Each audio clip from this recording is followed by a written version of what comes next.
Hi everybody. I'm not a YouTuber, but I was getting frustrated not having a video of how to actually flush and then winterize the Seadoo Switch. There's a lot of videos about how to just flush it, but then the winterization process specifically related to antifreeze.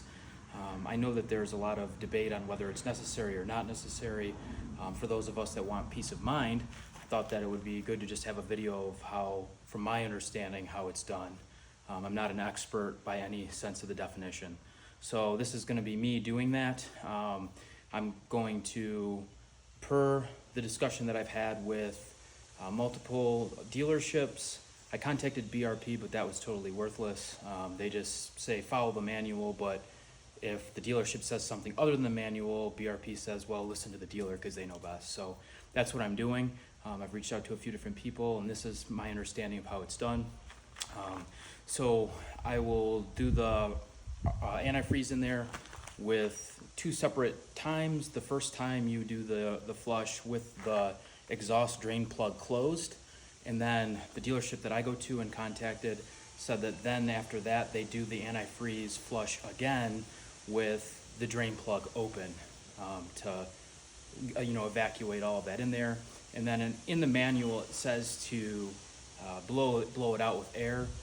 Arguably, if you do the RV antifreeze or the marine grade antifreeze, you don't need to blow it out, but at the same time, I don't think it would hurt.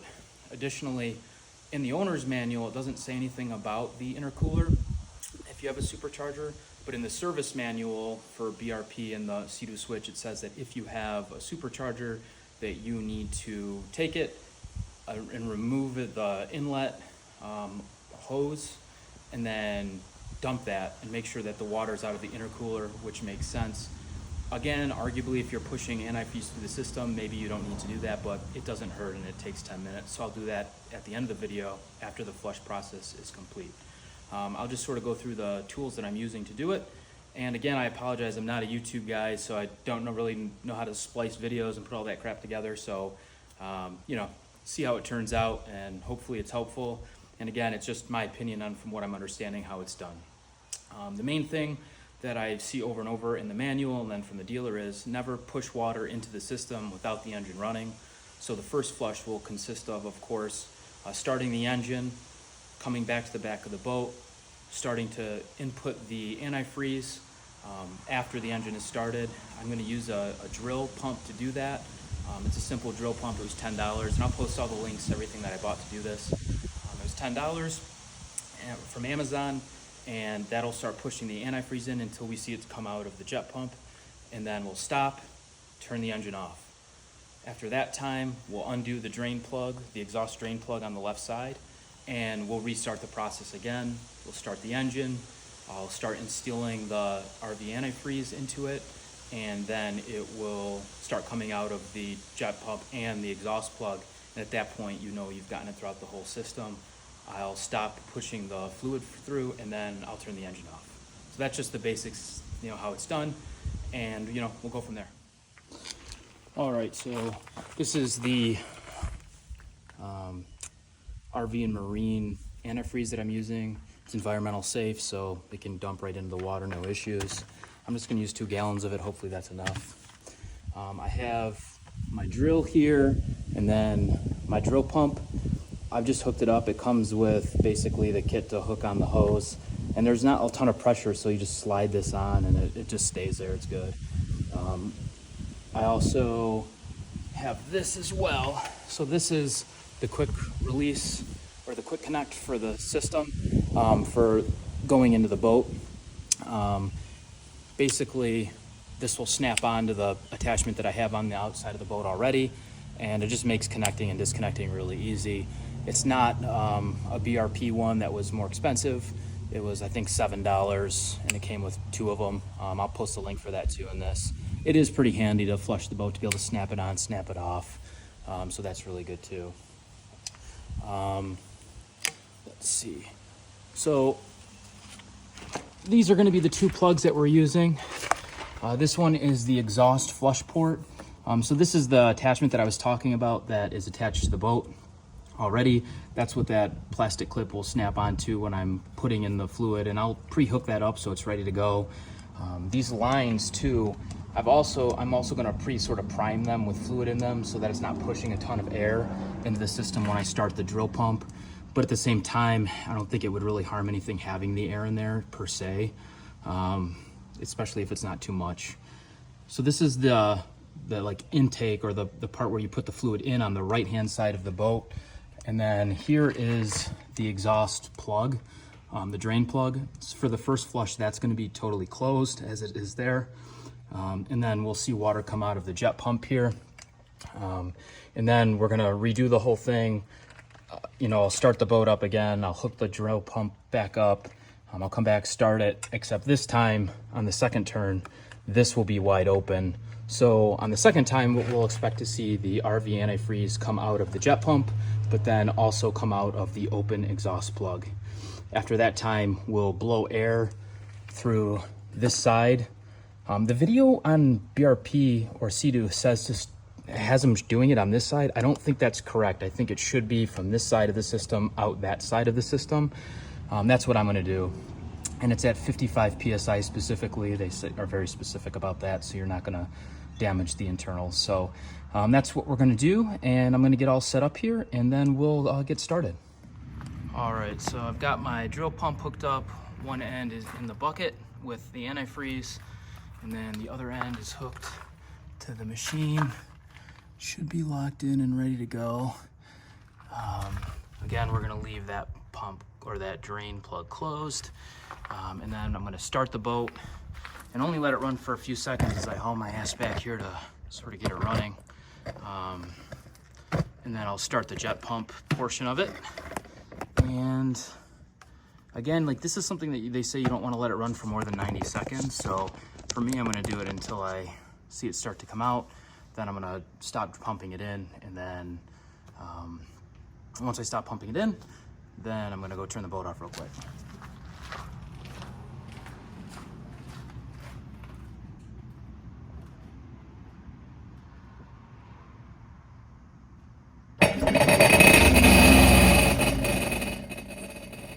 So, sorry it's off camera, but here I started and engaged the drill pump to pump the fluid in. Unfortunately, it was taking a lot longer than I would have liked to get the fluid into the machine. I think the positioning of the drill pump hose was off, so I jiggled it around a little bit, and then it started going in the way it was supposed to.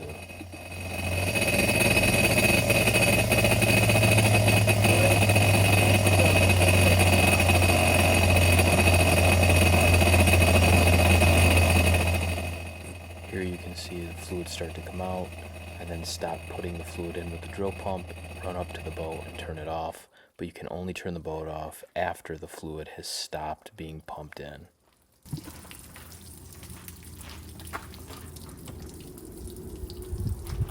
Okay. So you see the fluid start to come out of the pump.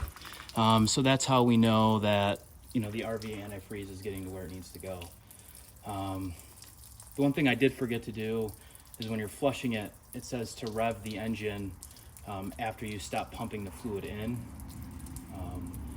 right before you turn the boat off at 500 or 5,000 RPMs for like 5 seconds. I didn't do that, but I will do that on this time. Hopefully. All right, so for this step, I'm going to open this back up, the strain plug.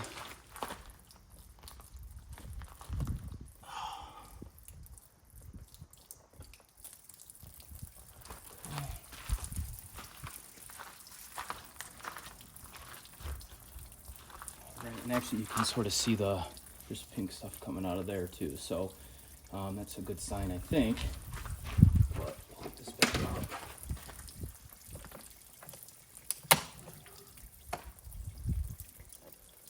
Okay. And we're gonna do it one more time, this time with that drain plug open, and see what happens.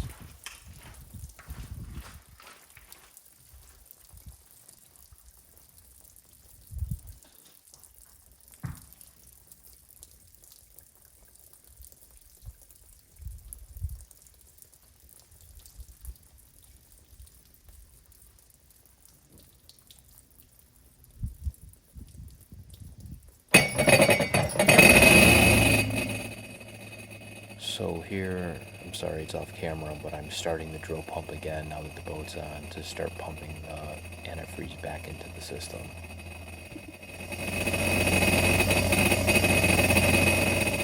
At this point, the pump's going and you're seeing the fluid come out of the drain plug and the jet pump. So at this point, I'm going to stop pushing the fluid in with the pump, go up to the boat, rev the engine at 5,000 RPMs for 5 seconds, and then turn the boat off. Again, this has to be done after the fluid has stopped being pumped into the system. You see all the pink fluid there coming out of both the jet pump and the exhaust plug. When I stop pumping it in,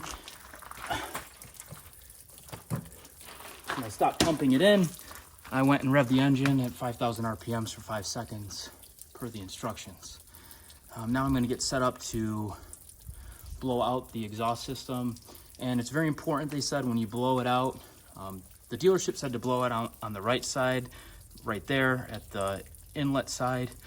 And you should see water come out on that side of the exhaust drain plug side. But they said it's important to do 55 PSI and do it until no more water is coming out of the system anywhere. So that's what I'm gonna do. I'm gonna get set up for that and we'll do it. All right, so now I'm going to blow out the excess water, or in this case, the excess antifreeze. I'm not sure if this is necessary since it shouldn't freeze anyways, but I don't think it hurts to, there shouldn't be any water in there, but get any liquid out regardless. And if any liquid is left behind, it should be the antifreeze and not be an issue. So I'm just gonna take normal, attach my air compressor here, this little air gun or whatever. It's got like a little rubber tip on it. I'm gonna put it into the outlet there, and I'm gonna blow air through until no more water comes out of the exhaust side of it. And it's a small air compressor, so it's possible I might do this a couple times.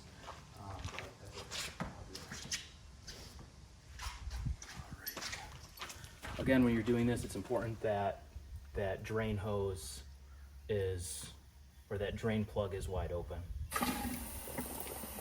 You can see some stuff coming out.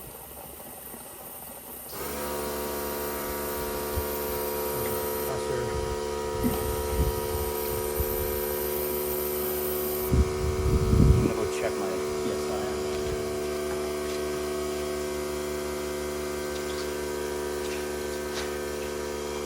Keep going.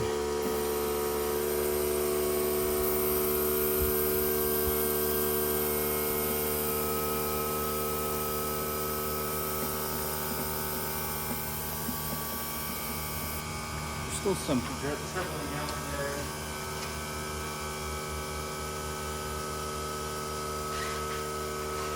I'll wait till that compressor fill gets some pressure back up and I'll just do it again.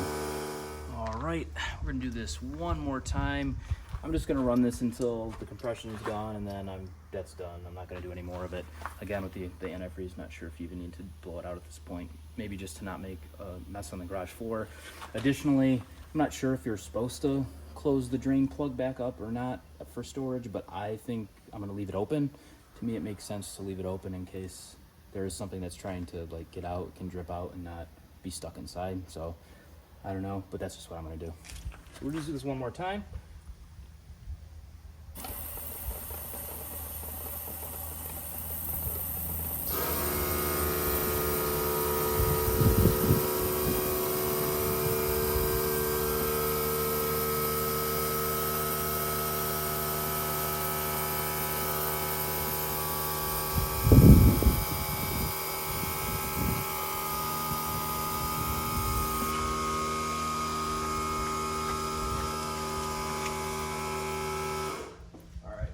So for the most part, you can see here, the drain plug, it stopped coming out when I was blowing the air through, so I anticipate most of the fluid is out.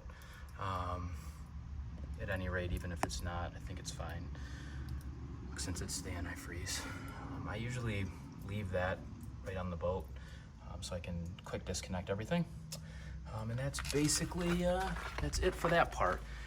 So again, just to recap, and again, sorry for the choppiness of this. It's really sort of my, I think, second video ever. So the first step is to flush the boat with antifreeze, I use the drill pump and the bucket of antifreeze and 2 sections of garden hose that I cut. Hook it to the boat, start the engine, quickly run back, start pumping the antifreeze through, and this is with the drain plug over here on the left-hand side closed originally. You'll start to see the antifreeze come out of the jet pump, at which time you don't want to run it for longer than 90 seconds. Then you would stop pumping the fluid to the boat, go to the controls of the boat, rev the engine at 5,000 RPMs for 5 seconds, and then turn the boat off. Then you'd come back and flush it a second time. This time you'd be unscrewing that drain plug before you start. Everything would still be hooked up. You will again start the boat first, come back, start pumping the fluid through with the drill pump. This time you'll see the fluid come out, obviously the jet pump and the drain plug up on that left side.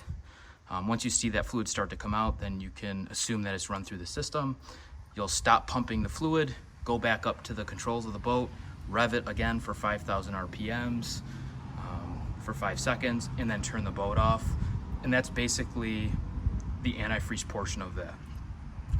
Then it's debatable whether you have to do this or not, but I did, and I think it makes sense just to get the fluid out of there, even though it shouldn't freeze, is to take 55 PSI, clearly get a bigger compressor than a pancake compressor that I have, push it into on this it's the quick connect thing, but I just push it into it and blow it until no more of the antifreeze comes out of the drain plug or the jet pump.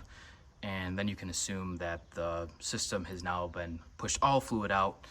And then finally, this portion I'll start recording next is in the service manual. If you have a supercharged engine, so the 230, if you have that, you have to, according to the manual, you have to drain out the intercooler.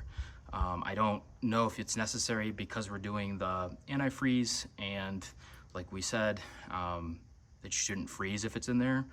But just in case that there's water or condensation from before in there, I'm gonna do that step, and it sounds like cheap insurance to just undo the hose and absorb any moisture that's in there. So I'll video myself doing that next, and then we'll be done winterizing this. All right, so this is a little bit tricky to get down in here, but as you can see, I'm at the engine compartment here. And so what the instructions are saying to do, and again, I had known nothing about any of this stuff, but it says to remove the air inlet hose, which according to the instructions is this one right here with this clamp. Remove that clamp, pull the tube off, or the hose off, and then sort of stuff or take a look down inside and see if there's any condensation, water, or whatever. And if there is, or even if there isn't, to gently push in an absorbent towel or something like that in there to absorb any of the moisture that's inside.